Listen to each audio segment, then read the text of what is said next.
welcome to another Every Tuesday tutorial. In this week's tutorial, we're going to be creating a watercolor floral Mother's Day card, since Mother's Day is this coming Sunday. So if you're a little late on a card, or if you want to DIY one this year, I've got you covered. This is super beginner friendly. We're sticking in Illustrator the entire time.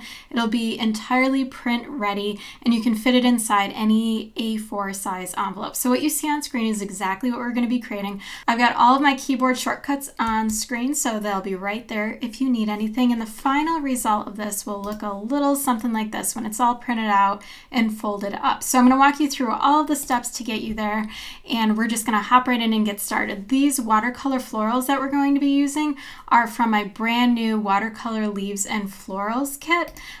So if you want to check this out, there's a bunch of different elements in there that make designs, invitations, gift tags, labels, branding, all really, really easy to create because the graphics themselves are so vibrant and interesting. So it's one of my favorite go-tos when maybe you're putting together an invitation and you just need something to make it pop a little more. Watercolor florals are a really great option. I've also put together a free watercolor mini kit. So if you'd like to try that out first, by all means, that's why I have it there for free for you. So I'll leave a link on screen and in the video description for both this full kit and that free mini kit if you're interested in that. So either one is totally fine for this tutorial. That way you can make it no matter what. So what we're going to do is start by going File, New in Illustrator. And right here we're going to choose a width of 8 inches and a height of 6 inches. So 6 by 4 inch card is what we're going to be creating. So the width needs to be double the 4 so you can fold it right up.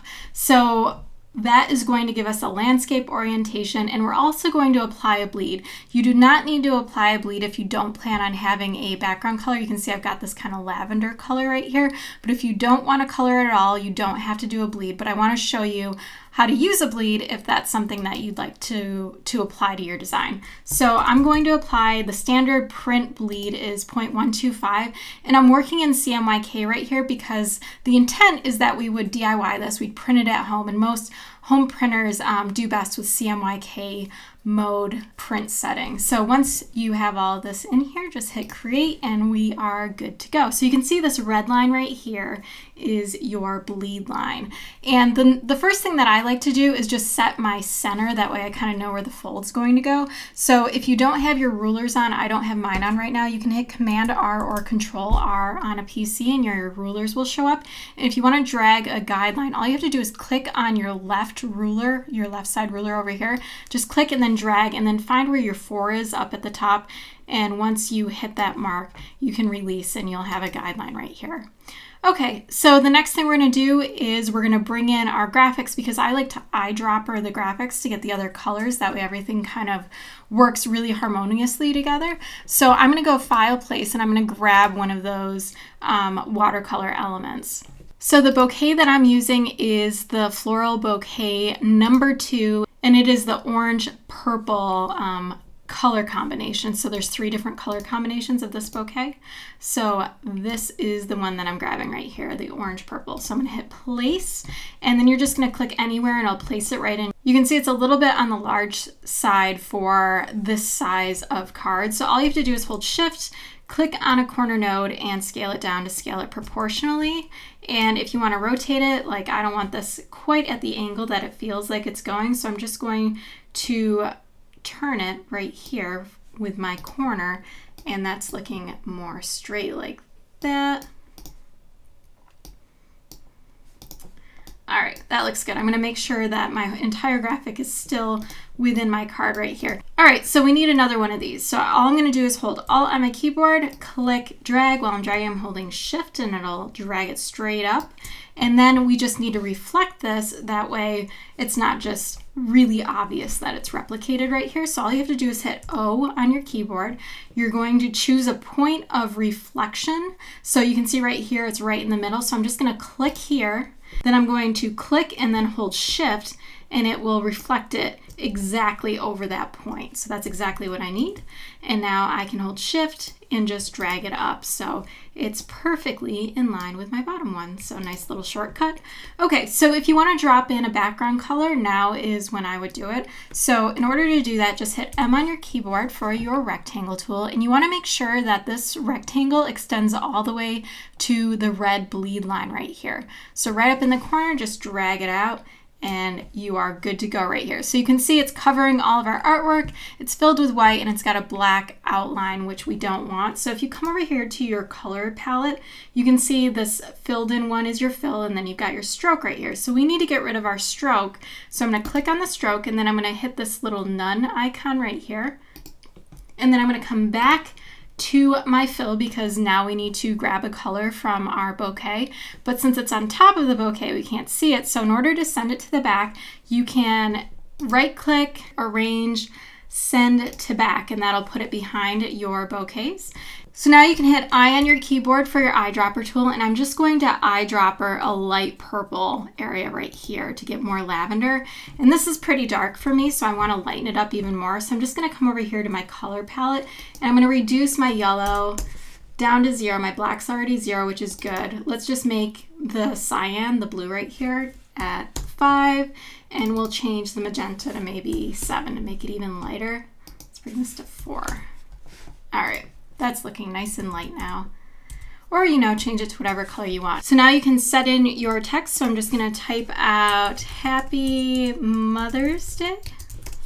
And I've got it set in my font Espresso Roast, and it's the script version of it. And we want to have it center aligned so everything's super centered right here. So all you have to do is go over to your paragraph. If you don't see this, you can go Window, type paragraph, and it'll pop open, or you can just hit it right here. It's usually up here as well. And then that'll center it, or you can hit it right here. And now you can just scale it up. So I'm going to hold Shift, grab one of my nodes, and scale it up. And if you need some extra space for your line height, that's right here. So you can toggle that up if you want a little extra. And that's looking pretty good. And now I'm just going to eyedropper my darkest purple area. So I'm going to hit I on my keyboard for my eyedropper. Click on the dark purple area, and that's looking really good. So once you are all set, now we are going to save an Illustrator file first. This is what we call our raw file. That way, if you ever need to come back to it later, you have your original work before you save out any other different formats. You have your Illustrator file. So we're going to go File, Save As, and we're just going to save the Illustrator file. Okay, and after you save your Illustrator file, now we're going to save a PDF file. So you're going to go File, Save As, and this is going to get it all ready to go.